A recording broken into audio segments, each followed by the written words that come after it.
ओंकारं बिन्दुशैलोतं नित्यं ध्यायन्ति योगिनः कामं मोक्षदं चैव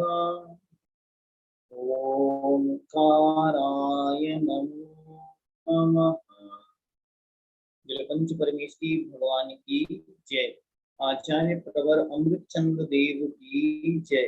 आचार्य देव गुरुवर श्री विद्यासागर जी महाराज की जय। उज्जवल निर्यापक श्रवण मुनि गुरुवर श्री सुना सागर जी महाराज की जय। सभी को जय हिंद। आप सभी का स्वागत है द्वादश वर्षीय ऑनलाइन क्लासेस। हम सभी कुशाण सिद्धि उपाय ग्रंथ का अध्ययन कर रहे हैं। कल के सत्र में हमने 75 श्लोक पूर्ण किए। आज हम 76 नंबर श्लोक की ओर चलेंगे। प्रश्न नंबर 33 पेज 33 श्लोक 76। हिंसा का वर्णन चल रहा है और इस हिंसा के वर्णन के अंतर्गत यहाँ पर और भी विस्तार से उसकी चर्चा करेंगे। सभी लोग अपना कैमरा ऑफ कर लें, है ना। आवाज थोड़ी सी कम हो रही है तो कैमरा ऑफ कर लें जिससे आवाज ठीक हो जाए।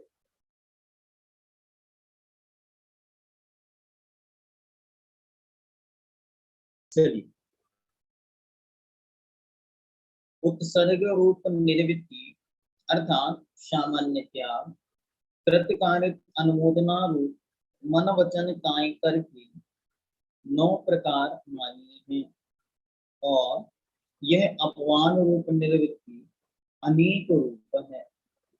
जो वास्तविक चर्या है या वास्तविक स्थिति है वो कैसी है, तो आचार्य कहते हैं वह तो 9 प्रकार से अर्थात मन वचन काय कृत कार्य और अनुमोदन, इन सबसे जो पापों का त्याग करते हैं वही उत्कर्ष मार्ग है। उत्सर्ग मार्ग मतलब सर्वश्रेष्ठ मार्ग तो वही है। लेकिन जो उस मार्ग को प्राप्त नहीं कर पा रहे हैं वे अनेक प्रकार से थोड़ा थोड़ा त्याग करके उस मार्ग को प्राप्त करते हैं। इंद्रियों के विषयों का न्याय पूर्वक सेवन करने वाले श्रावकों को अल्प एक इंद्रिय घात के अतिरिक्त अवशेष स्थावर जीवों के मारने का त्याग भी करने योग्य होता है। पहले तो कहा कि व्रती है तो वह तो अपने हिसाब से अच्छी तरह व्रत संकल्प नियमों में बंधे, लेकिन सामान्य जो गृहस्थ हैं वह भी ये ध्यान रखे कि उपयोग में आने वाली वस्तुओं के अलावा अन्य शव में ना उलझे, अर्थात अनर्थ दंड रूप जो प्रवृत्ति है वो ना करे। श्लोक नंबर 78। अमृत अर्थात मोक्ष के कारणभूत उत्कृष्ट अहिंसा रूपी रसायन को प्राप्त करके अज्ञानी जीवों के असंगत बर्ताव को देखकर व्याकुल नहीं होना चाहिए। आपने तो व्रतों को धारण कर लिया, अहिंसा आदि महान लक्षण अपनी आत्मा में प्रकट हो गए, अपनी आत्मा में तो महान शक्ति का उद्भव हो गया, लेकिन अन्य अज्ञानी जीवों के अज्ञान के निमित्त से अनेक विकल्प उपस्थित होते। क्यों? संसारी जीवन में अनेक प्रकार की कषायों से युक्त हैं, अनेक प्रकार की प्रवृत्तियां उनके देखने में आती, उनकी अनेक प्रकार की प्रवृत्तियां देखकर भी घबराना नहीं, आकुल व्याकुल नहीं होना, अभी तो अपने आप को स्थिर रखना। इसलिए उन्होंने लिखा न्याय मार्ग से कभी ना विचलित हो पावे, अर्थात जब ऐसा कोई समय आए कि ऊपर नीचे हो तो उस समय अपनी आत्मा को स्थिर बनाए। एक सेकंड।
चलिए अब आपको आवाज ठीक आएगी। हाँ जितेंद्र जी, आवाज ठीक आ रही है अब?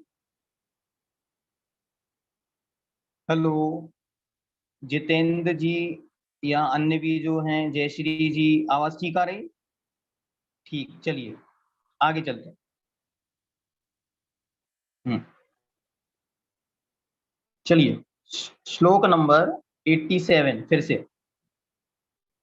अमृत अर्थात मोक्ष के स्थान भूत उत्कृष्ट अहिंसा रूपी रसायन को प्राप्त करके अज्ञानी जीवों के असंगत बर्ताव को देखकर व्याकुल नहीं होना चाहिए। संसार में अनेक जीव हैं, अनेक प्रकार की प्रवृत्तियां उनकी होती, उनकी प्रवृत्तियों को देखकर घबराना नहीं। कई बार ऐसा होगा, धर्म करते हुए भी कुछ भी प्रभाव देखने में नहीं आएगा, और पापी जीव, मांसाहारी जीव करोड़ों रुपए के मालिक होंगे। तो ऐसे जीवों को देखकर ये कभी विचार नहीं करना कि ये पाप करके भी बड़े आदमी बन गए। वे पाप के फल से बड़े आदमी नहीं बने, अपितु पूर्व भाव में किए हुए पुण्य के प्रभाव से संपन्न हुए हैं। इसलिए बहुत ध्यान से इस विषय को समझना। इसलिए आचार्य महाराज ने ये बात यहाँ पे लिखी। परमेश्वर कथित अर्थात भगवान का कहा हुआ धर्म बहुत सूक्ष्म है, अतएव धर्म के निमित्त हिंसा करने में दोष नहीं है। ऐसे धर्म में मूड अर्थात भ्रम रूप हृदय सहित होकर के कदाचित शरीरधारी जीव नहीं मारने चाहिए। भैया धर्म की क्रिया में तो बकरे भी मार सकते हैं, ऐसा कथन करने वालों को अज्ञानी कहा। नहीं, धर्म है तो अहिंसा है, अहिंसा है तो धर्म है। अगर दोनों में से एक भी शून्य किया तो दोनों का नाश हो गया। अहिंसा खत्म, धर्म समाप्त। क्योंकि संसार की क्रियाएं धर्म नहीं, अपितु अहिंसा का परिणाम ही धर्म है। निश्चय करके धर्म देवताओं से उत्पन्न होता है, अतएव इस लोक में उनके लिए सब ही दे देना योग्य है। इस प्रकार अविवेक से ग्रहित बुद्धि को पा करके शरीरधारी जीव नहीं मारने चाहिए। संसार में देखो मिथ्या दृष्टि, अज्ञानी मांसाहारी जीव कितनी प्रकार की प्रवृत्तियां कर, वे कहते हैं सब कुछ भगवान ने बनाया है, सब भगवान के लिए है, इसलिए बकरा भी, गाय भी, भैंस भी, सबकी बलियां चढ़ाओ।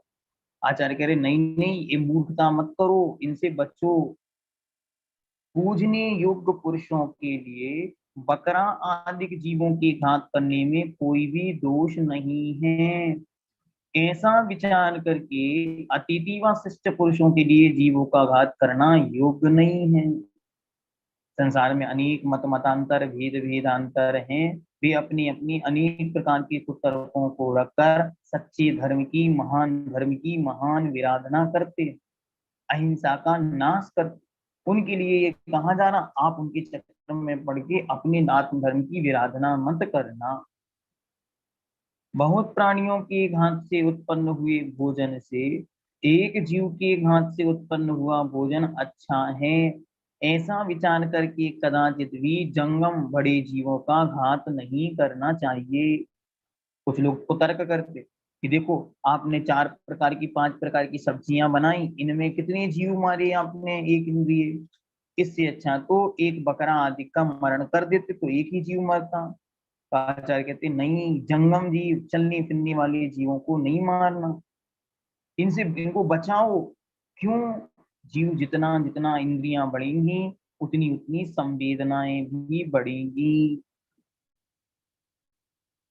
जितनी जितनी इंद्रियां बढ़ेंगी उतनी उतनी उनमें प्रवृत्तियां बढ़ेंगी, और जितनी जितनी मानसिकता उनमें आएगी, जितना जितना मन से संयुक्त जीव होंगे उतनी उतनी हिंसा बढ़ती जाएगी, पाप बढ़ता जाए। इस एक ही जीव का घात करने से बहुत से जीवों की रक्षा होती है, ऐसा मानकर हिंसक जीवों का भी हिंसन ना करना चाहिए। कोई सर्प आया, इसे मार दो, इसे मारने से बहुत सारे जीव बच जाएंगे। नहीं नहीं, ऐसा नहीं करना। 84 नंबर, बहुत जीवों के घाती ये जीव जीते रहेंगे तो अधिक पाप उपार्जन करेंगे। इस प्रकार की दया करके हिंसक जीवों को नहीं मारना चाहिए।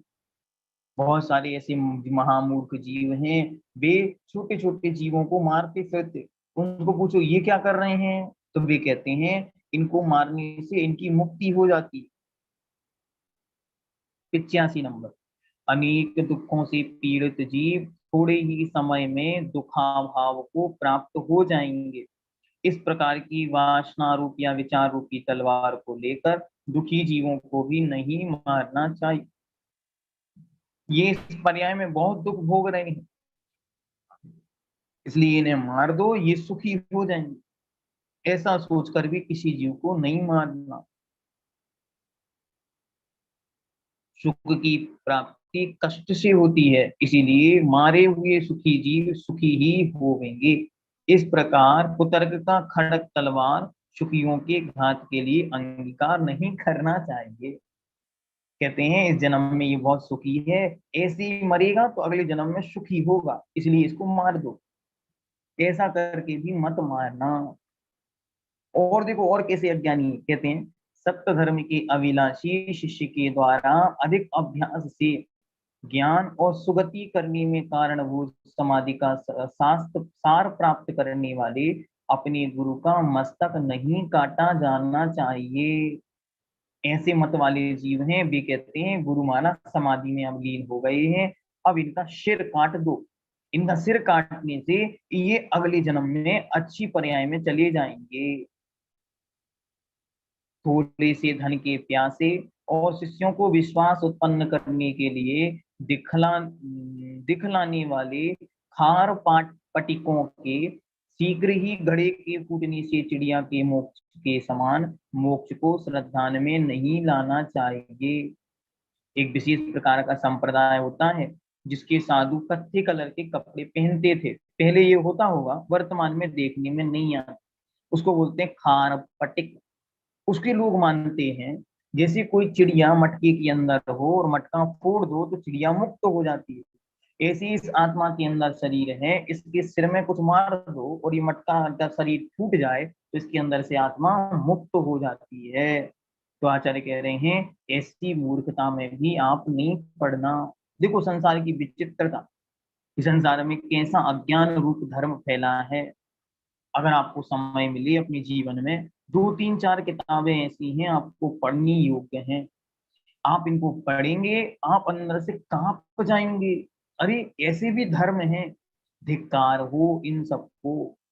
क्या, एक किताब है धर्म परीक्षा, आचार्य अमृतचंद्र की नाम से लिखी गई है, उस किताब को आप पढ़ें। एक किताब है त्यादवाद मंजरी मल्ली सेन की, उसको भी आप पढ़ें। इन किताबों को आप पढ़ेंगे, आप अंदर से घबराने लगेंगे, डरने लगेंगे संसारी जीवों के धर्म और उनकी धर्म की प्रवृत्तियों को सुनकर। किस किस चीज को कौन कौन धर्म मानकर बैठा है। आगे चलते हैं। श्लोक नंबर 89, और भोजन के लिए सम्मुख आए हुए अन्य दुर्बल उदर वाले अर्थात भूखे पुरुष को देख करके अपने शरीर का मांस देने की उत्सुकता से अपने को भी नहीं घातना चाहिए। सामने ये जीव आया है, ये भूखा मर जाएगा, इसलिए क्या करें, अपने शरीर का थोड़ा सा मांस निकाल के इसको दान में दे दो, ये भी तो दान है। नहीं नहीं, ऐसा नहीं करना। 90 नंबर, नए भंगों के जानने में प्रवीण गुरुओं की उपासना करके जिन मत के रहस्यों का जानने वाला ऐसा कौन सा निर्मल बुद्धिधारी है जो अहिंसा का आश्रय लेकर मूढ़ता को प्राप्त होगा। एक बार जिसे हिंसा के विषय में ज्ञान हो गया, एक बार जिसे अहिंसा की जानकारी अच्छी तरह हो गई, अब वो गड़बड़ नहीं करेगा। अब वो अच्छी तरह समझ गया है, देखो संसार की विचित्रता क्या है, संसार की स्थितियां क्या हैं, हम और आपने कितना समय इस संसार में इस संसार की दशाओं को देखते हुए व्यतीत कर दिया। अब अपनी इस पर्याय को अब नष्ट नहीं करना है, अब तो हमें सारा विषय स्पष्ट समझ में आ गया कि संसार में किस प्रकार लोग एक दूसरे को ठग रहे हैं। चलिए अब आगे चलते हैं। यहाँ पे हिंसा का अहिंसा का पूरा अधिकार पूर्ण हुआ। अब सत्य की ओर चलते हैं। सत्य के विषय में आचार्य लगभग 7 श्लोकों में कहते हैं। क्या कहते देखते हैं, 10 श्लोकों में कहेंगे। 7 तो ये दिख रहे हैं, 10 ठीक है। चलिए श्लोक नंबर 91। जो कुछ भी प्रमाद के योग से यह स्वपर को हानिकारक अथवा अन्यथा रूप वचन विधि रूप किया जाता है, अर्थात कहा जाता है, उसे निश्चय कर अनिरत अर्थात झूठ जानना चाहिए। और उसके 4 भेद हैं। जो कुछ भी प्रमाद के योग से जो है वैसा न कहकर अन्य रूप कहा जाएगा, वो सब असत्य है। वो कितनी प्रकार का है? 4 प्रकार का। कौन कौन सा तो बताते हैं। जिस वचन में अपनी द्रव्य क्षेत्र काल भाव करके विद्वान अर्थात उपस्थित वस्तु भी निषिद्ध की जाती है, वह प्रथम असत्य होता है। जैसे यहाँ देवदत्त नहीं है, होते हुए भी कहना नहीं है, इसे कहते हैं असत आलाप। जो है उसको भी नहीं कहना, मना कर देना। दूसरा, निश्चय कर जिस वचन में उन पर द्रव्य क्षेत्र काल भाव करके अविद्वान भी वस्तु का स्वरूप प्रकट किया जाता है, वह दूसरा असत्य होता है। जैसे यहाँ पर घड़ा है, नहीं होते हुए भी कह देना यहाँ पर है, इसे कहते हैं असत अपलाप। पहला सत अपलाप, दूसरा असत अपलाप। तीसरा, और जिस वचन में अपने चतुष्टय से विद्यमान भी पदार्थ अन्य के स्वरूप से कहा जाता है, सो यह तीसरा असत्य है, जानना चाहिए। जैसे वो घोड़ा है ऐसा कहना, गाय खड़ी है लेकिन उसे दूसरे रूप में कह देना, ये कहलाता है अन्न अपलाप, अन्य रूप में कहना। और अगला है, और यह चौथा असत्य सामान्य रूप से गर्हित, सावध्य अर्थात पाप सहित और अप्रिय, इस प्रकार 3 प्रकार का माना गया है, जो कि वचन रूप होता है। और तीसरे को असत वचन या जो अनित्य अनिंद वचन अहितकर वचन के रूप में 3 प्रकार का है। कौन कौन सा? तो पहला गर्हित वचन, दूसरा सावध्य वचन और तीसरा अप्रिय वचन। पहले सत्य के 4 भेद, असत अपलाप, सत अपलाप, अन्य रूप अपलाप और अहित वचन। फिर इस अहित वचन के भी 3 भेद किए। कौन कौन से? तो पहला गर्हित वचन, सावध्य वचन और अप्रिय वचन। अब इन तीनों की परिभाषा बता दो। तो सबसे पहले गर्हित वचन। गर्हित वचन क्या है? दुष्टता अथवा चुगली रूप, हास्य युक्त, कठोर, मिथ्या सिद्धांतपूर्ण और प्रलाप रूप अर्थात बकवास रूप और भी अन्य जो शास्त्र विरुद्ध वचन है, उन सबको गर्हित अर्थात निंद वचन कहते हैं। ध्यान से प्रश्न आए कि निंद वचन या गर्हित वचन कौन सा है? तो जो दुष्टता पूर्वक चुगली वाला, मिथ्या श्रद्धानपूर्ण या बहुत बकवास रूप वचन कहा जा रहा है, वो सब कुछ गर्हित निंद वचन है। इसके बाद दूसरा सावध्य वचन। सावध्य मतलब होता है पाप। पाप रूप वचन कौन सा है? जो छेदनी, भेदनी, मारनी, शोषण करनी तथा व्यापार चोरी आदि के वचन हैं, शोषण पाप युक्त वचन है, क्योंकि ये प्राणी हिंसा आदि पाप प्रवर्तते हैं। जितनी भी पाप के कारण भूत वचन हैं वे सब, जैसे इनको मारना, ताड़ना, परेशान करना, दुखी करना, ऐसे जो वचन बोले जाएंगे वे सारे के सारे वचन इसके अंतर्गत आएंगे। और चौथा तीसरा अप्रिय वचन, अप्रिय वचन कैसे हैं? जो वचन दूसरे जीव को अप्रीतिका करने वाला, भय को करने वाला, खेद को करने वाला, बैर, शोक, कलह करने वाला तथा जो और भी आतापों को करने वाला हो, अर्थात दूसरे को दुख पहुंचाने वाला हो, वह सारा वचन अप्रिय वचन जानना चाहिए। इस प्रकार 3 प्रकार के वचन ये हुए। पहले 4 प्रकार के वचन, उसमें जो चौथा वचन है उसके भी 3 भेद हुए। ऐसे टोटल वचन 7 प्रकार का हुआ। लेकिन सामान्य से कितने प्रकार का? 4 प्रकार का। 1 2 3 असत अपलाप, सत अपलाप, अनुरूप अपलाप और अहितकर वचन। अहितकर वचन या असंबद्ध वचन जो हैं वे भी 3 प्रकार के। गर्हित वचन, गर्हित वचन जिसे निंदित वचन भी कहा, दूसरा सावध वचन जिसे पापयुक्त वचन भी कहा, और तीसरा अप्रिय वचन अर्थात अच्छा नहीं लगने वाला वचन।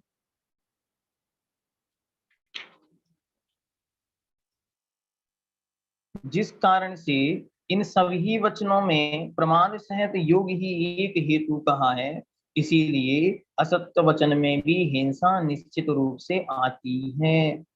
यह अमृतचंद्र महाराज की कला है। वे हर श्लोक के बाद ये बात जरूर लिखते कि इसमें प्रमाद होता है, इसलिए ये भी हिंसा है। क्यों? इसीलिए कहा क्योंकि जहां जहां प्रमाद है वहां वहां हिंसा होगी ही होगी।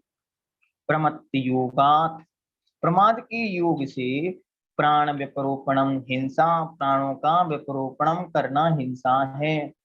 तो अन्य रूप में कहा एक एक क्रम से अपन चलेंगे तो प्रमत्त योगात असदविधानम मनृतम, इस प्रकार चलना है। अस्थि रूप, नास्ति रूप, अन्य रूप और अप्रशस्त रूप, ये उसके भेद हुए। ठीक है, चलिए आगे। रूप कहो आलाप कहो यही है। ठीक है, बिल्कुल सही लिखे। पहला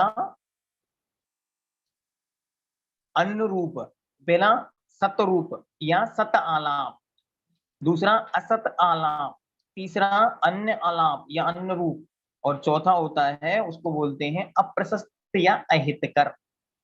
और अहितकर के भी 3 भेद, गर्हित, सावध्य और अप्रिय।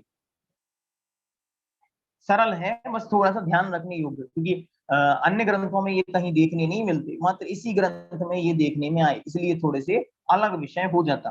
बाकी विषय बिल्कुल सरल है, उसमें कुछ भी कठिन नहीं है।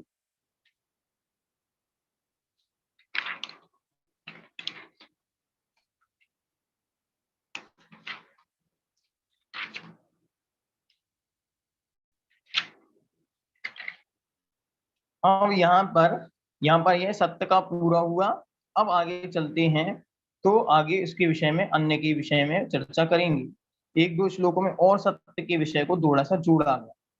चलिए श्लोक नंबर 100, यहाँ पर एक शतक पूरा हो गया।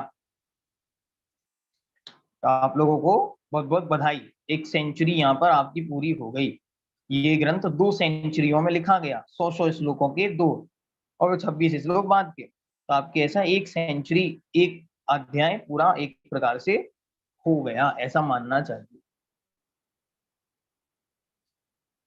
100 नंबर श्लोक, समस्त ही अंधृत अर्थात झूठे वचनों का प्रमाद सहित योग हेतु निर्दिष्ट किए जाने से हे अर्थात छोड़ने योग्य, उपादेय अर्थात ग्रहण करने योग्य अनुष्ठानों का कहना झूठ नहीं होता। ध्यान से, जितने भी वचन हैं झूठे उन सबको छोड़ दे, और प्रमाद से सहित हेतु निर्दिष्ट किए जाने से ये उपादेय अनुष्ठानों का कहना झूठ नहीं होता। ये छोड़ने योग्य है, ये ग्रहण करने योग्य है, ऐसा जो कथन है उसे झूठ नहीं मानना।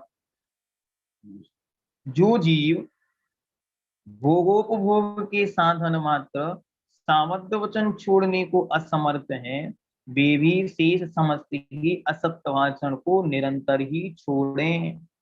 देखो प्रेरणा दे रहे हैं महाराज, अगर आप पूरा छोड़ पाए 9 कोटि से, मन वचन काय कृत कार्य अनुमोदना, तो पूरा छोड़ें। लेकिन यदि नहीं छोड़ पा रहे हैं तो कम से कम जो अल्प या सूक्ष्म रूप में कहा गया है उसको तो अवश्य संकल्प पूर्वक छोड़ें। ध्यान से आचार्य बार बार हर उसके स्वरूप के बाद ये बात रख रहे हैं कि भैया यदि पूरा आपसे व्रत नहीं हो रहा है कोई बात नहीं, लेकिन कम से कम किंचित अल्प रूप तो धारण करें। चलिए आगे चलते हैं। अब यहाँ से चोरी के विषय में, आचौर्य व्रत के विषय में आगे चलते। जो प्रमाद कषाय के योग से बिना दिए या वितरण किए हुए स्वर्ण वस्त्र आदि परिग्रह का ग्रहण करना है उसे चोरी जानना चाहिए, और वही वध के हेतु से हिंसा है। हर जगह महाराज सारे पापों को हिंसा में लगाएंगे, पहले उन्होंने लिख दिया था कि सारे पाप ही हिंसा हैं। यहाँ पे फिर महाराज कह रहे हैं दूसरे के द्वारा बिना दिए हुई उनकी वस्तुओं को ग्रहण करना, बिना दिए हुए दूसरे की वस्तु को छीन लेना, ये चोरी है। और वो चोरी भी दूसरों के प्राणों का घात होने से। देखो क्यों? क्योंकि धन भी है, जीव का प्राण है। देखो आगे के श्लोक में महाराज कहेंगे 103 नंबर,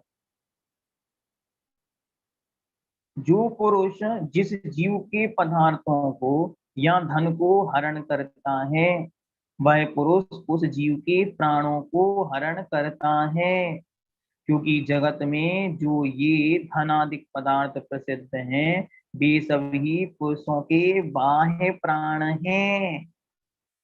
ध्यान से, हम और आप तो कभी मजाक में ये कहते कि इनका तो जीवन ही धन है, लेकिन महाराज कह रहे हैं जीविता सुतराम धनम अर्थानाम ये एते प्राणाते बहिश्चरा पुंसाम। ये बाहर में घूमते हुए न मनुष्यों के ये धन रुपया पैसा यह ही प्राण है, इसलिए ये इसके बिना नहीं जी पाते। जैसे कोई इनको छीनता है तो ऐसा लगता है जैसे उसके प्राण छीन लिए हों, इसलिए वो हिंसा की कोटि में आता है। इसलिए आप हिंसा से यदि बचना चाहते हो तो किसी भी जीव के धन का हरण ना करो। बहुत सुंदर, आगे चलते हैं। हिंसा के और चोरी के अव्याप्ति दोष नहीं है, यह हिंसा सुघट ही है, क्योंकि दूसरों के द्वारा स्वीकृत किए द्रव्य के ग्रहण करने में प्रमाद का योग है। आचार्य कहते हैं कहीं दोष तो नहीं लगेगा आपने ऐसा बोल दिया, तो अतिव्याप्ति अव्याप्ति असंभव अद्रूप जो दोष होते हैं वो दोष तो नहीं लग रहे हैं। तो आचार्य कहते हैं नहीं नहीं दोष नहीं लगेगा। क्यों नहीं लगेगा? क्योंकि प्रमत्त योगात प्राण विप्रोपणम हिंसा जो लक्षण कहा था, तो यहाँ पर भी तो प्रमाद का योग है, तब तो चोरी की। अगर प्रमाद का योग ही नहीं होता तो चोरी क्यों करता? इसीलिए अच्छी तरह सुघट अर्थात अच्छी तरह यह भी चोरी है ऐसा जानना चाहिए। ऐसा नहीं कि अच्छी चोरी है, नहीं, अच्छी तरह चोरी भी हिंसा है ऐसा मानना चाहिए कि चोरी भी एक प्रकार की हिंसा है, चोरी भी एक प्रकार का पाप है, चोरी भी एक प्रकार से दूसरे के जीव के प्राणों का घात है।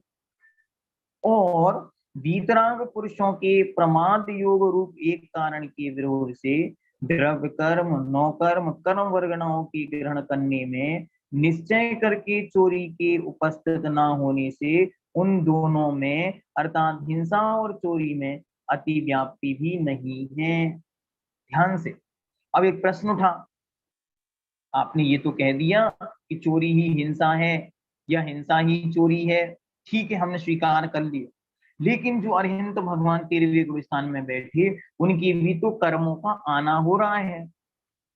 जो वीतरागी पुरुष हैं वे कुछ भी नहीं करते लेकिन कर्म तो आ रहे हैं, और कर्म पुद्गल हैं, तो पुद्गलों का आना भी तो चोरी हुआ। अदत्ता दानम स्तेयम, बिना दिए हुए ग्रहण करने का नाम चोरी है, तो ये बिना दिए हुए कर्मों को ग्रहण कर रहे तो ये भी तो चोरी हो गई।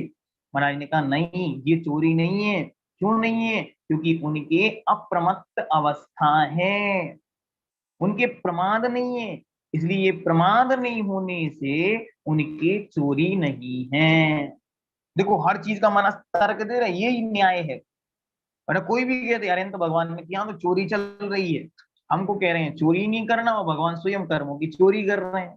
इसलिए महाराज कह रहे नहीं नहीं, उनकी चोरी नहीं होती। 106 नंबर, जो लोग दूसरों के कुआं बावड़ी आदि जलाशयों के जल आदि को ग्रहण करने का त्याग करने को असमर्थ हैं, उन्हें भी अन्न संपूर्ण बिना दी हुई वस्तुओं का हमेशा त्याग करना योग्य है। क्या क्या ले सकते हैं? जल, मृतिका, बिन, जल और मिट्टी, ये दो चीजें बिना दिए ली जा सकती हैं। इनके अलावा बाकी सब चीजों को सर्वथा छोड़ दें। जो अब आगे चलते हैं, अब ब्रह्म की ओर, उसके त्याग से ब्रह्म की ओर। जो वेद के राग रूप योग से, अर्थात जो वेद कर्म है या वेद कषाय है, स्त्री पुरुष नपुंसक रूप, उसके योग से अर्थात उसके उदय से स्त्री पुरुषों का सहवास कहा जाता है, सो अब्रह्म है। मैथुन अब्रह्म, जो मिथुन अर्थात दोनों का सहवास है वही अब्रह्म है। और उस सहवास में प्राणी का वध सब जगह सद्भाव होने से हिंसा होती है। फिर महाराज हिंसा को लेकर आए कि वहां पर अब्रह्म भाव ही उत्पन्न होने से हिंसा होगी ही होगी। जिस प्रकार तिलों की नाली में तप्त लोहे के डालने से तिल नष्ट होते हैं, उसी प्रकार मैथुन के समय योनि में भी बहुत से जीव मरते हैं। अनेकानेक जीवों के स्थानभूत उन स्थानों में घर्षण आदि करने से महान हिंसा होती है। और इसके अतिरिक्त काम की उत्कटता से अर्थात बहुत ज्यादा होने से जो कुछ अनंग रमण आदि किया जाता है, अर्थात अनंग क्रीड़ा आदि की जाती है, उसमें भी रागादिकों की उत्पत्ति के वश से हिंसा होती है। अन्य क्रियाएं तो छोड़ो, लेकिन अंतरंग में जो राग परिणाम उत्पन्न हुआ, प्रमाद परिणाम उत्पन्न हुआ, वह भी तो हिंसा ही है। इसलिए अन्य चीजों की तो चर्चा ही मत करो, लेकिन अपने आत्मा की जो परिणति थी उस परिणति का घात हो गया, इसीलिए वह हिंसा है, ऐसा मानना। जो जीव मोह के कारण अपनी विवाहिता स्त्री मात्र को छोड़ने को निश्चय करके समर्थ नहीं है, उन्हें अवशेष अन्य स्त्रियों का सेवन तो अवश्य ही नहीं करना चाहिए। फिर आचार्य ने वही बात कही कि सबसे अच्छा काम तो यह संपूर्ण प्रकार के अब्रह्म को छोड़ दे। लेकिन यदि कदाचित मोह के उदय में संपूर्ण अब्रह्म का त्याग ना कर सके, तो कम से कम शोदान संतोष व्रत को तो धारण करे ही करे। यह जो मूर्छा, अब यहाँ पे यहाँ तक व्रत हो गया। अब आगे चलते हैं परिग्रह परमाणु व्रत। यह जो मूर्छा है, इसको ही निश्चय करके परिग्रह जानना चाहिए। मूर्छा, परिग्रह और मोह के उदय से उत्पन्न हुआ ममत्व रूप परिणाम ही मूर्छा है। ये मेरा है ऐसा जो भाव है, उसका नाम ही ममत्व है। और उस ममत्व के निमित्त से जो परिणाम होगा, उसका नाम ही परिग्रह है। यह मेरा है बस ऐसा जो भाव है, वे सारा का सारा पाप का कारण है। परिग्रहत्व का मूर्छा लक्षण करने से व्याप्ति भली प्रकार घटित होती है, क्योंकि अन्न संपूर्ण परिग्रह के बिना भी मूर्छा करने वाला पुरुष निश्चय कर बाह्य परिग्रह संयुक्त है। कोई भिखारी है, गरीब है, जिसके पास कुछ भी नहीं है, तो क्या वो अपरिग्रही हो गया? तो आचार्य कहते नहीं नहीं, उसके अंतरंग में अभी मुमुक्षुता है, उसके अंदर में अभी मूर्छा है, अभी उसके अंदर ऐसा लग रहा है ये मिल जाए, ये मेरा होता, ये मेरे लिए होता, ये मुझे मिल जाए। तो इस प्रकार की जो प्रवृत्ति उसके अंतरंग में अभी चल रही है, वो भी तो साक्षात मूर्छा ही है। इसलिए बाह्य में वस्तु हो ना हो, अंतरंग के परिणामों का बड़ा असर उसकी आत्मा पर पड़ रहा है। इसलिए वो प्रमाद का योग उसका परिग्रह है, ऐसा मानना चाहिए। 113 नंबर, यदि ऐसा होता अर्थात मूर्छा ही परिग्रह होता, तो निश्चय करके बाह्य परिग्रह कोई भी ना होता। सो ऐसा नहीं है, क्योंकि यह बाह्य परिग्रह मूर्छा के निमित्तपने को अतिशय से धारण करता है। बहुत सारे ज्ञानी जी होते, इस सारा का सारा परिग्रह जोड़ते और कहते हैं देखो हमारे इस परिग्रह में मूर्छा नहीं है, ये तो परिग्रह है। कहा चले कह रहे हैं उल्लू मत बनाओ, क्या मूर्ख मत बनाओ लोगों को। अगर इसमें ममत्व तो नहीं होता तो बाहर में जोड़ता ही क्यों। बाहर में जोड़ के रखा है, इसका अर्थ यह है अंतरंग में ममत्व है। ममत्व नहीं होता तो जोड़ता क्यों। 114 नंबर, इस प्रकार बाह्य परिग्रह की अतिव्याप्ति होती है, ऐसा कदाचित कहो तो ऐसा नहीं हो सकता, क्योंकि कषाय रहत अर्थात वीतरागी पुरुषों के कर्म वर्गणाओं के ग्रहण में मूर्छा नहीं होती। फिर से वही बात आ गई कि उनके पास भी तो अभी कर्म वर्गणाएं एकत्रित हैं, तो उनका वो भी परिग्रह मानो। तो उन्होंने कहा नहीं नहीं, उसमें उनकी मूर्छा नहीं होती, कर्म आकर लग गए, ये कर्म मेरे हैं, ऐसा उनके ममत्व परिणाम नहीं होता। आगे 115 नंबर, यह परिग्रह अत्यंत संक्षिप्तता से अंतरंग और बहिरंग दो प्रकार का होता है। परिग्रह को दो प्रकार का कहा, पहला चेतन परिग्रह, दूसरा अचेतन परिग्रह। पहला चेतन परिग्रह, दूसरा अचेतन परिग्रह। पहला अंतरंग परिग्रह 14 प्रकार का तथा दूसरा बहिरंग परिग्रह 2 प्रकार का होता है। ध्यान से, परिग्रह 2 प्रकार का, एक अंतरंग परिग्रह, दूसरा बहिरंग परिग्रह। अंतरंग परिग्रह 14 प्रकार का और बहिरंग परिग्रह 2 प्रकार का। 14 प्रकार कौन से, श्लोक नंबर 116, मिथ्यात्व, स्त्री, पुरुष, नपुंसक, वेद के राग। इसी प्रकार हास्य, रति, अरति, शोक, भय, जुगुप्सा, ये 6 दोष और क्रोध, मान, माया, लोभ या अनंतानुबंधी, अप्रत्याख्यानावरणी, प्रत्याख्यानावरणी और संजलन, ये 4 कषाएं, ये सब मिलाकर 14 प्रकार का अंतरंग परिग्रह है। क्रम से क्रोध, मान, माया, लोभ, हास्य, रति, अरति, शोक, भय, जुगुप्सा, स्त्रीवेद, पुरुषवेद, नपुंसक वेद और मिथ्यात्व।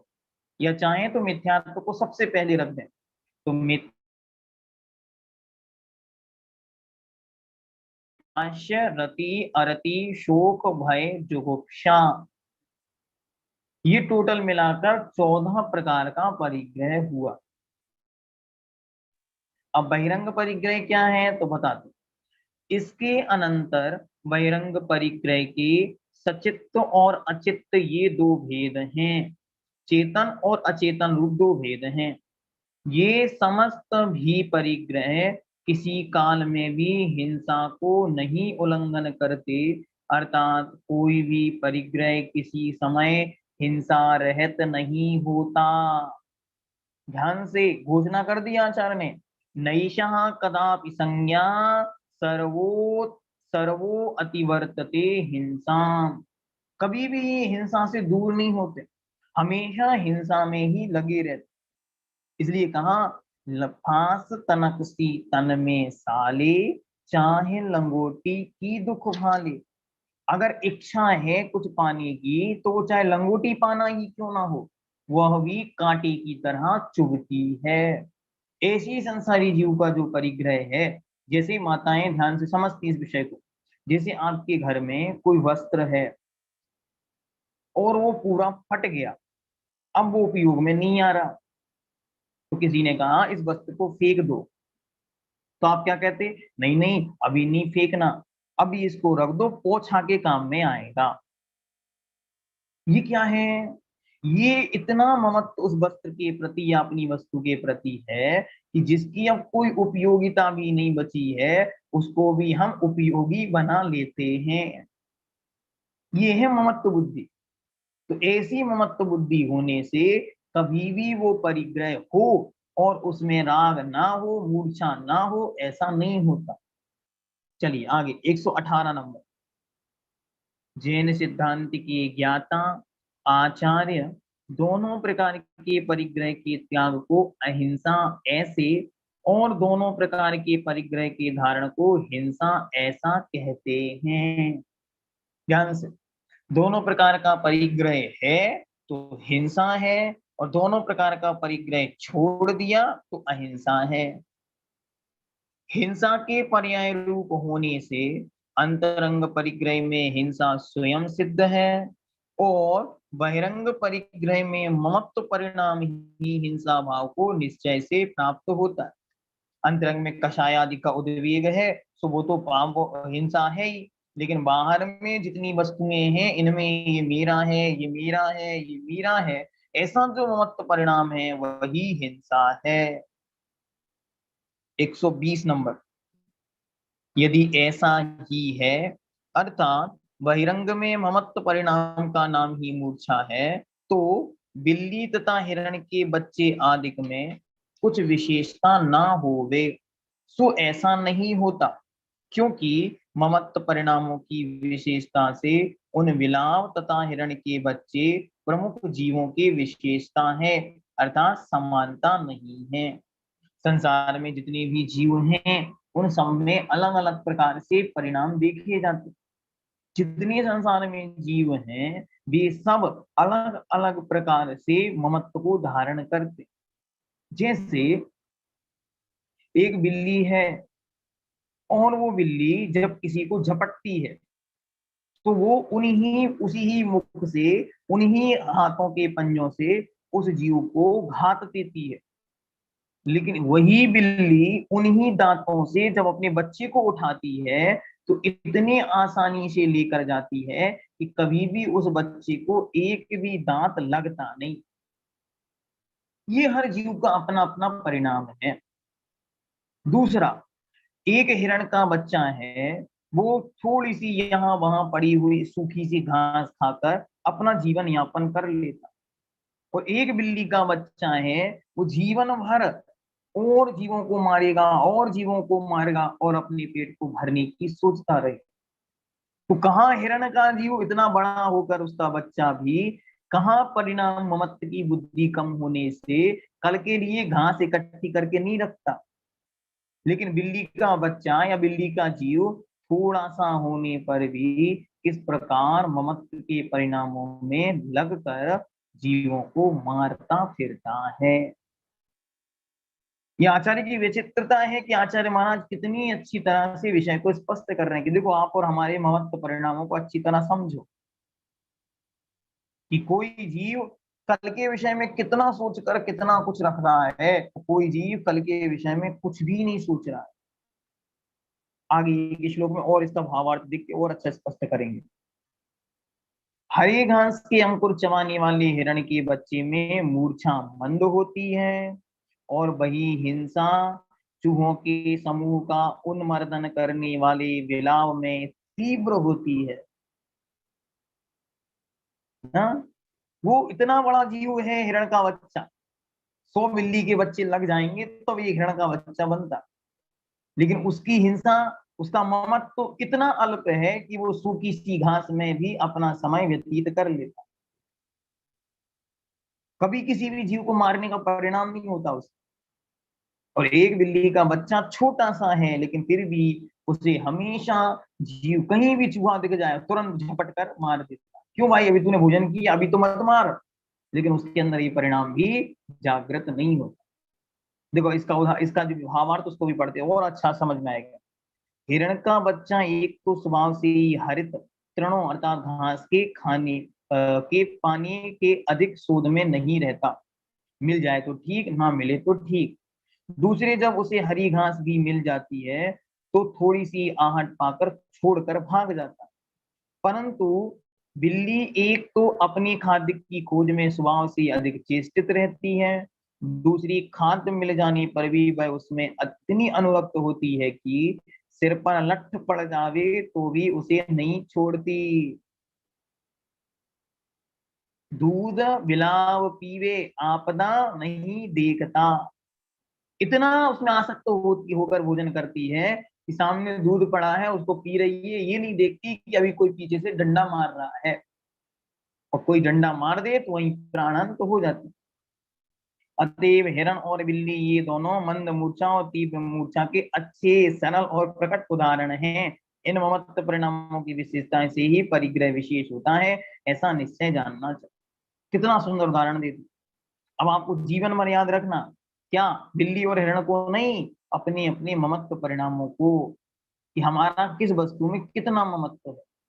जितना जितना हमारा उस वस्तु के साथ ममत्व है उतना उतना परिग्रह।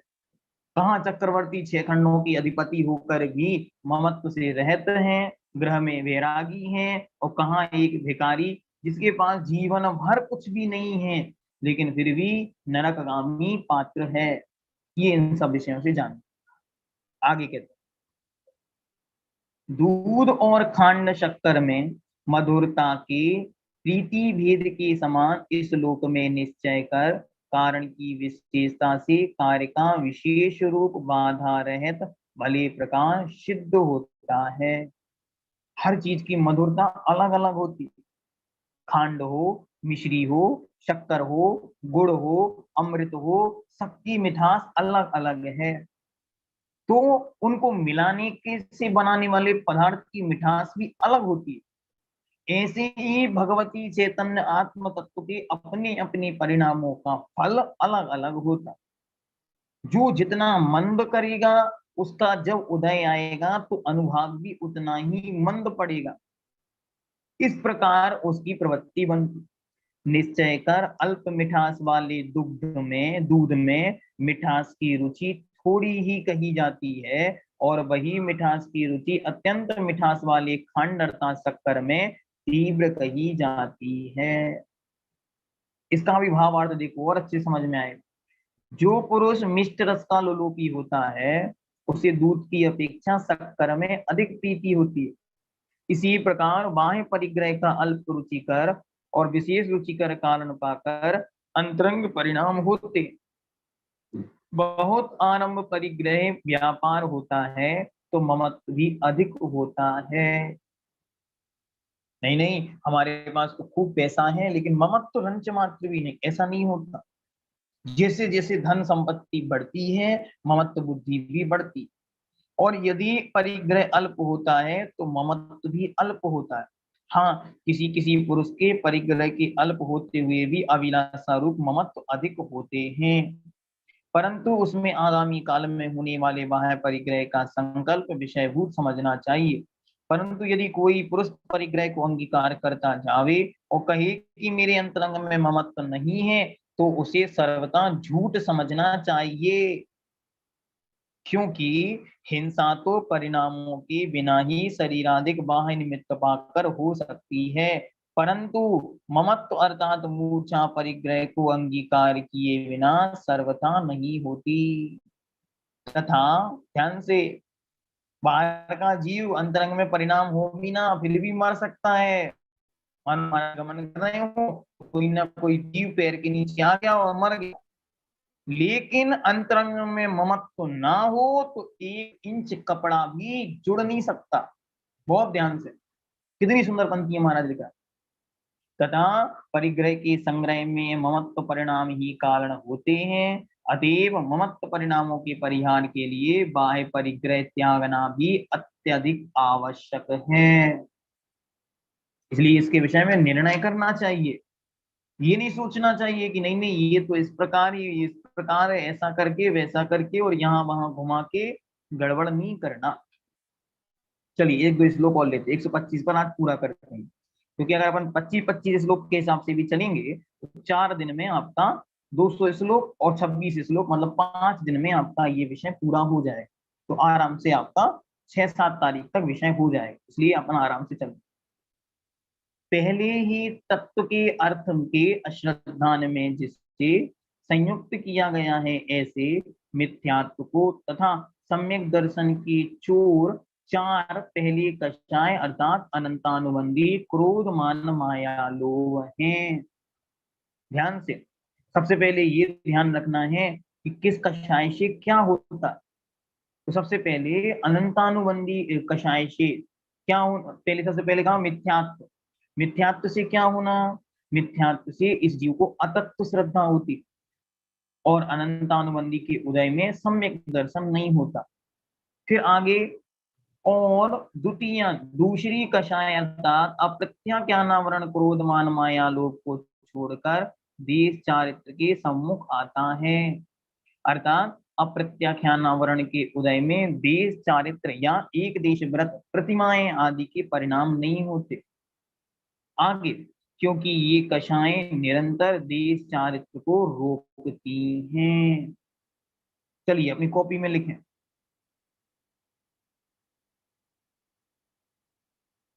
अनंतानुबंधी के उदय में सम्यक तो नहीं होता, अनंतानुबंधी के उदय में सम्यक दर्शन नहीं होता। दूसरा, अप्रत्याख्यानावरण के उदय में देश चारित्र नहीं होता।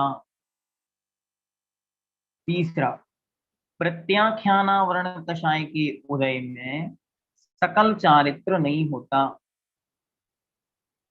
और चौथा, संजुलन कषाय के उदय में यथाख्यात चारित्र नहीं होता। इस विषय में आगे और श्लोक आएंगे, उस पर अपन बाद में चर्चा कल करेंगे। आज के लिए इतना ही पर्याप्त। पंकज जी, पंकज जैन, शीघ्रता करें।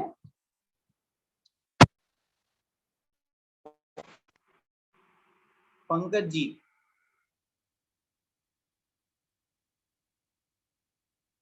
चलिए आगे, समग्र जैन।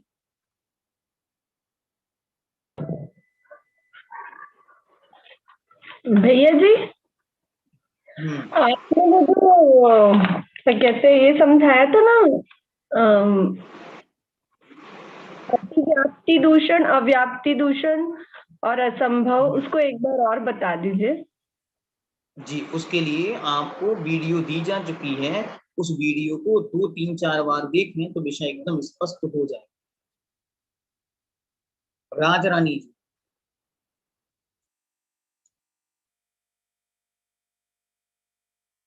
शीघ्रता करें। पिंकी जी, जय जय भैया जी। भैया जी, हाँ राज रानी जय। जी। हाँ जी भैया जी, मेरा तो मेरा तत्वार सूत्र से है कि एक जीव के अंत देश होते हैं, तो अगर एक जीव पूछे जाए तो अनंत होंगे कि असंख्यात लिखेंगे? समझ नहीं आ रहा क्या बोला भैया जी, एक जीव के अनंत असंख्यात प्रदेश होते हैं। ठीक। और अगर एक जीव नला खाली जीव के पूछे जाए तो अनंत होंगे ना? नहीं, वो भी असंख्यात ही होंगे। असंख्यात ही आएगा। ठीक, और क्योंकि लोग की आशा चीज है, इससे ज्यादा होंगे ही नहीं किसी भी। पिंकी जी, जय जिनेन्द्र भैया जी। जय जिनेन्द्र भैया जी। जय जिनेन्द्र। ये कह रहे जिसका परिग्रह प्रमाण व्रत लिया है उसको मूर्छा भाव लगेगा, उसका हिंसा का पाप क्यों नहीं लगेगा? अगर मूर्छा है तो हिंसा का दोष लगेगा, इसलिए तो निरंतर परिग्रह को घटाने की प्रेरणा दी गई। कमल जी,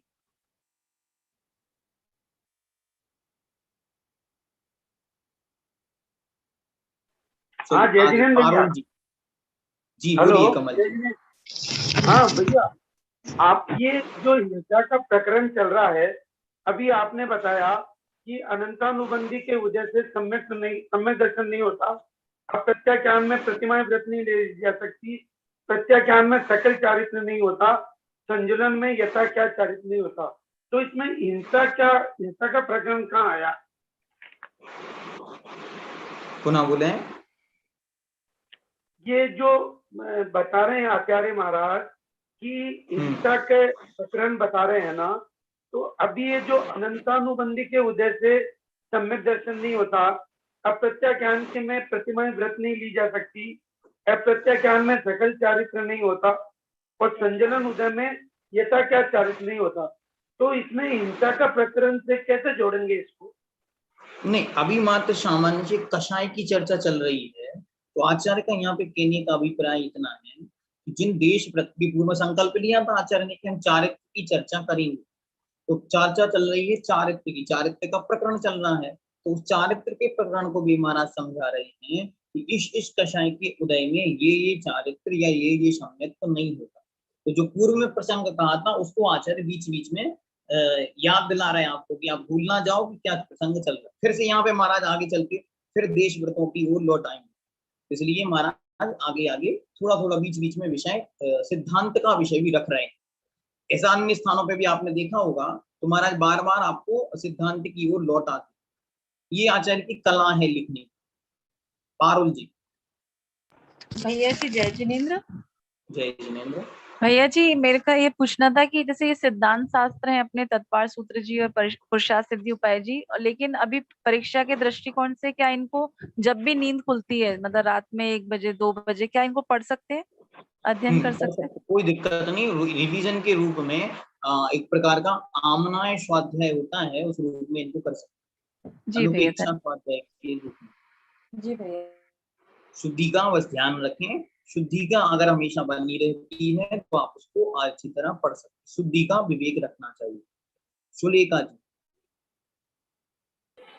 जय जिनेन्द्र भैया जी। जय जिनेन्द्र भैया जी, जैसे आपने कहा कि चीज पुरानी हो जाती है, उसमें मूर्छा रहती है रखने पर, परंतु अपन को उसकी उपयोगिता मालूम है इसलिए अपन उसको रखते हैं, और उपयोगिता खत्म हो जाती तो उसको फेंक देते हैं, तो उसमें मूर्छा कहाँ से आ गई?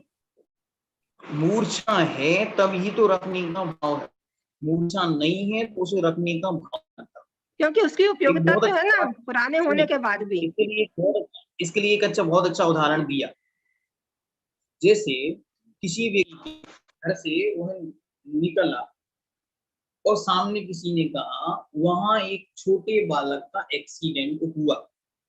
अभी आप घर से देख के बाहर निकल रहा था वो कि उसका बच्चा, छोटा सा बच्चा बाहर खेल रहा है, तो उसका प्राण एकदम से सूख गया, मानो वो घबरा गया, डर गया, और डरते डरते भागते भागते वहां पे पहुंचा। उसे लगा मेरा बच्चा है, हार्ट फेल होने को आ गया, और ऐसी स्थिति में वो वहां पे पहुंचा। जैसे ही वहां पे पहुंचा और उसने देखा ये मेरा बच्चा नहीं, तो जो पहले परिणाम से घटना को सुनते ही क्या वे परिणाम अब हैं? नहीं। क्यों नहीं है? अरे अगर जीव मात्र के प्रति वात्सल्य करुणा का भाव होता तो जो परिणाम पहले थे वे अभी भी होते, लेकिन ऐसा नहीं होता। इसलिए ये स्पष्ट हो गया कि उसमें तुम्हारा ममत्व है, इसमें ममत्व बुद्धि नहीं है। इस प्रकार जाने।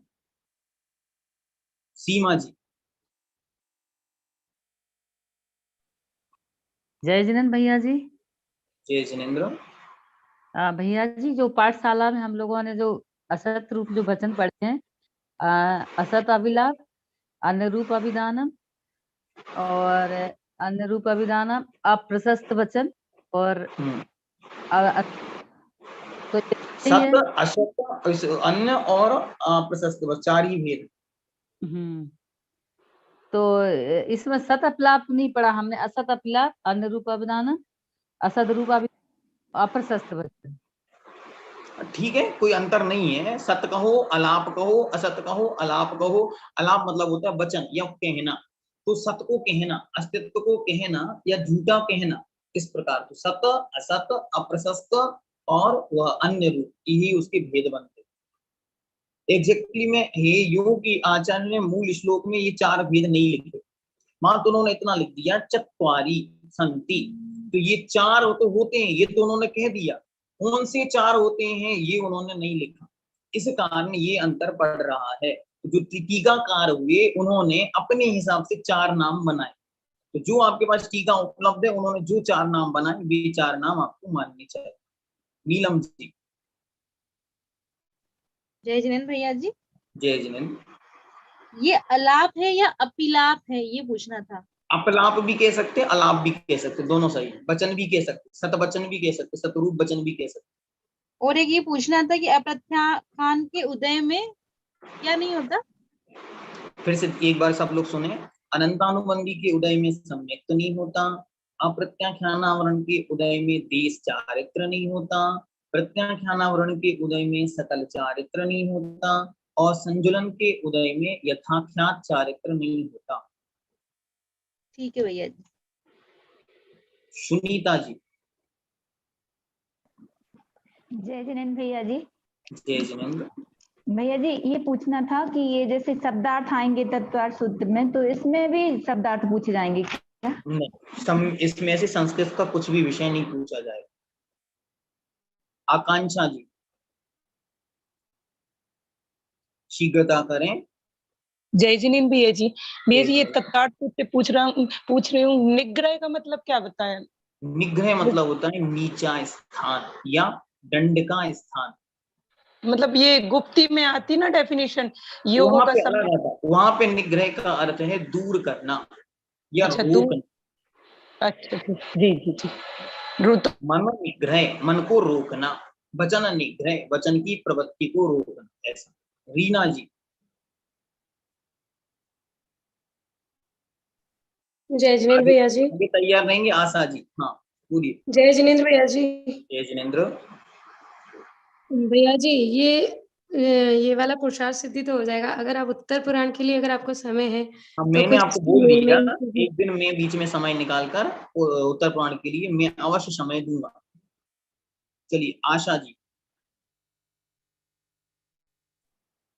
हाँ जय जिनेन्द्र भैया जी। जय जिनेन्द्र। हाँ हम भी उत्तर पुराण के लिए आपसे पूछ रहे थे, पर वो मैंने आप बोल दिया ना, उत्तर पुराण के लिए एक दिन की क्लास आपको दी जाएगी, उसमें आपको ये बता देंगे कि क्या क्या इसमें से विशेष है। आज देखें, आज दिन कौन सा है, आज फ्राइडे है, सैटरडे को छोड़कर संडे, चलो आज ही घोषणा कर देते थे, संडे को आपको उत्तर पुराण की क्लास होगी शाम को। चलिए मोनिका जी आगे तैयार रहेंगी। संपदा जी। जय जिनेन्द्र भैया जी। जय जिनेन्द्र। मेरा क्वेश्चन तत्वार्थ सूत्र से है। सभी द्रव्यों में गुण और पर्याय होती है, ठीक। तो क्या आकाश द्रव्य में और धर्म द्रव्य में, अधर्म द्रव्य में भी पर्याय चेंज होती है? ठीक। सम में सट गुणी हानि वृद्धि रूप पर्यायों का या गुणों में ही पर्याय रूप परिणमन होता है। अब सट गुणी हानि वृद्धि रूप कैसे होता है, तो जैसे पानी में तरंगें उठती हैं, तो वे तरंगें हमें दिखाई दें जरूरी नहीं। जैसे एक गिलास में, कांच के गिलास में आपने पानी भर के रख दिया, अब आप उसको देख रहे हैं बिल्कुल स्थिर है, उसमें कुछ हो ही नहीं रहा, लेकिन फिर भी उसमें बदलाव हो रहा है। कि अगर आपको देखना हो तो आप क्या करें, जो सूखा हुआ नील है, सॉलिड नील का एक बूंद, सॉलिड नील का एक थोड़ा सा अंश उसमें डाल दें, तो आप देखेंगे धीरे धीरे उसमें नीली नीली तरंगें बननी चालू हो गई। ये तरंगें अभी ही क्या, नहीं, ये पहले से है।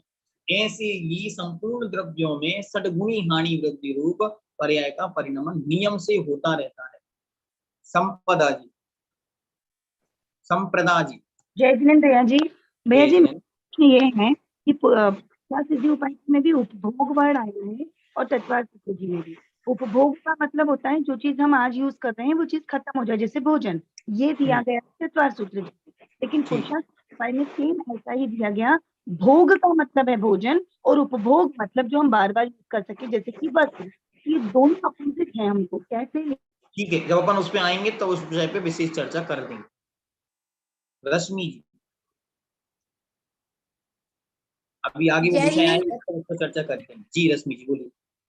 जय जिनेन्द्र भैया जी। अभी आपने लास्ट में ये जब बताया ना अनंत अनुबंधी के उदय में सम्यक्त वगैरह जो भी है, तो भैया जी एक दिक्कत आ रही है कि प्रत्याख्यान, अप्रत्याख्यान, देशचारित्र, इनको है ना हम परिभाषित नहीं कर पा रहे कि ये नहीं, आपको कुछ भी परिभाषित नहीं करना, बस याद रखना है 4 कषाय के नाम है, अनंतानुबंधी, अप्रत्याख्यानावरण, प्रत्याख्यानावरण और संजुलन। ये 4 कषाय हैं। इस कषाय के उदय में ये वाला परिणाम नहीं होता।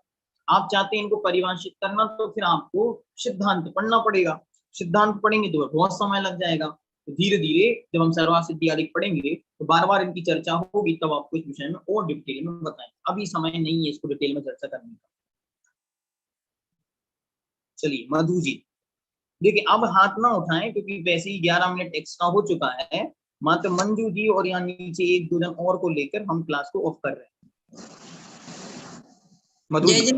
जय जिनेन्द्र भैया जी। जय जिनेन्द्र। ये जो जीवादि तत्वों के भेद प्रभेद है, इसमें फिर जीव में शुद्ध जीव, अशुद्ध जीव और मिश्र जीव, ये भेद नहीं लिखने हैं क्या भैया जी? हाँ वही लिखने। नहीं तो फिर इनकी परिभाषा तो आपने कहा है कि इसमें गलत है, किताब में सही। परिभाषा नहीं लिखनी है, भेद प्रभेद में मात्र भेद लिखने हैं बस। मंजू जी जयपुर।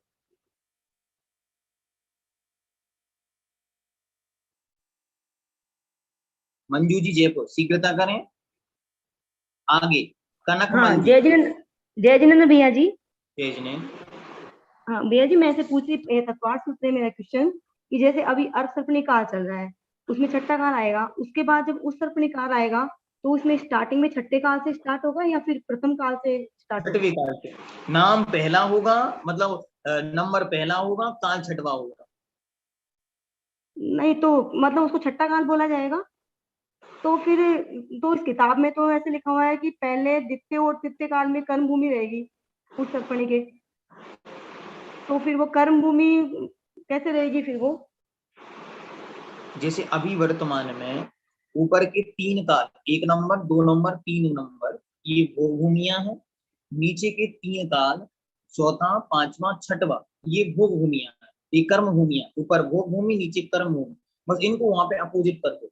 वहां पे 6 5 4 ये कर्म भूमियां हैं, 3 2 1 ये भोग भूमि। बस सेम टू सेम चलना, कुछ बदलना नहीं है, बस एक सर्कल कंप्लीट होना है, ये मान के चलो।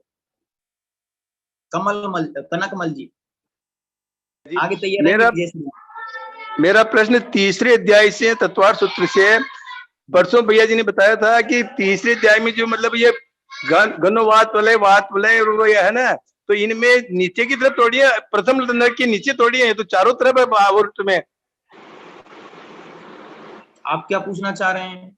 मैं ये पूछ रहा हूँ कि प्रथम नरक का जो पट्टल आता है ना, लास्ट कॉर्नर, प्रथम नरक का प्रथम खंड में ये थोड़ी आता, पट्टल थोड़ी आता, ये वात वलय वगैरह नहीं। ऐसा ग्रंथों में मिलता है कि प्रत्येक नरक के नीचे भी ये तीनों बलय हैं, एक एक करके तीनों हर नरक के नीचे जो पृथ्वी हैं, तो हर पृथ्वी के नीचे ये तीन बलय हैं। अब आप क्या पूछना चाह रहे हैं या उन्होंने क्या बताया था, ये उन्हीं से आप स्पष्ट कर लें। बाकी मैंने जितना समझ रहा हूँ कि आप पूछना ये चाह रहे हैं क्या नरक की पृथ्वी के नीचे भी बलय हैं, तो हाँ, प्रत्येक पृथ्वी के नीचे बलय हैं। जय श्री जी।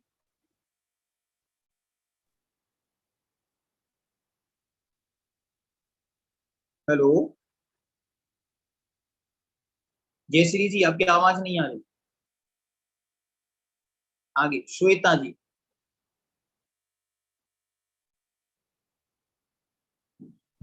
जय जिनेन्द्र भैया जी। जय जिनेन्द्र भैया जी, अपन ये तत्वार्थ सूत्र में जो सूत्र लिखने के लिए आएंगे, इनको क्या अपने को लगत लिखना है या फिर जैसे इसमें डैश डैश करके लिखे हैं वैसे लिखना है? जैसे वहां पर लिखे हैं वैसे भी लिख सकते हैं, या फिर जैसे आपको याद है वैसे आप लिख सकते हैं। बस जो शब्द है ये शब्द एज इट इज आनी चाहिए बस। हाँ, बस वो क्या कंटिन्यू में, जैसे अपन ने जीवा जीवाश्रव के बाद डैश में लगा के बंद कंटिन्यू कर दिया तो सही होगा ना? हाँ सही होगा। ममता जी सटई। जय जिनेन्द्र भैया जी। जय जिनेन्द्र भैया जी, साम्य और एक प्रत्यक्ष में आपने मति ज्ञान बताया था, श्रोत ज्ञान क्यों नहीं लिया वहां पर? मात्र लोक व्यवहार की पूर्ति की है आचार्य ने, आचार्य का मंतव्य भी नहीं है। मात्र सम व्यवहारिक अच्छी तरह व्यवहार में मति ज्ञान मतलब आंखों और इंद्रियों से दिखने वाला ज्ञान ही परोक्ष है, ऐसा उन्होंने वहां पे मात्र दूसरों को समझाने के लिए कहा। ये जैन मत नहीं है, ऐसा उन्होंने वहां पे स्पष्ट किया। चलिए आगे, ये नंबर दिया है वो हम लास्ट हाथ उठाए उन्हीं से पूछ रहे हैं, आप और बताएं, बोलिए।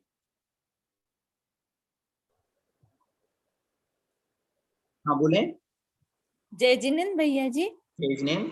भैया जी मैं ये बोल रही हूँ, अब ये ग्रंथ पढ़ रहे तो पहले से पूरा कर लो, क्योंकि मन इसमें ही लगा हुआ है। ये कोर्स हो जाएगा ना तो फिर उत्तर पुराण कर लेंगे एक दिन। नहीं, अभी एक दिन में बीच उत्तर में पुराण के लिए नहीं होगा। लिंक सुनिए टूट जाती। सुनिए सुनिए, क्योंकि आप लोगों को पढ़ना क्या है हम ये बताएंगे, हम ग्रंथ नहीं पढ़ाएंगे। इसलिए आप लोगों को केवल हम हेडिंग बताएंगे कि इस ग्रंथ में से आपको ये विषय पढ़ना है, क्योंकि वैसे भी रविवार का अवकाश होगा संभावित। अभी कुछ मैं घोषणा नहीं कर रहा हूँ, आपको बता दूंगा तो संभावित अवकाश तो है। तो उस दिन आपको बस इतना हिंट करेंगे कि ये चीजें आप पढ़ लें बस। अब आपको पढ़ना कितना वो आप लोग देखें। सुनीता जी गोयल। भैया जी जय जिनेन्द्र। भैया जी तेजस तत्वासुत से मेरा प्रश्न, जैसे तेजस और कार्मण सहित होंगे तो इनके स्वामी फिर कौन होंगे? सारे संसारी जीव जी। तो फिर उसमें 3 संपूर्ण संसारी जीवों के ये 2 शरीर तो पाए ही जाएंगे। बुद्धि समाधि परिणाम शुद्धि स्वात्मोपलब्धि शिव सौख्य सिद्धि चिंतामणिं चिंतित वस्तुदानी त्वं वन्दमानस्य ममास्तु।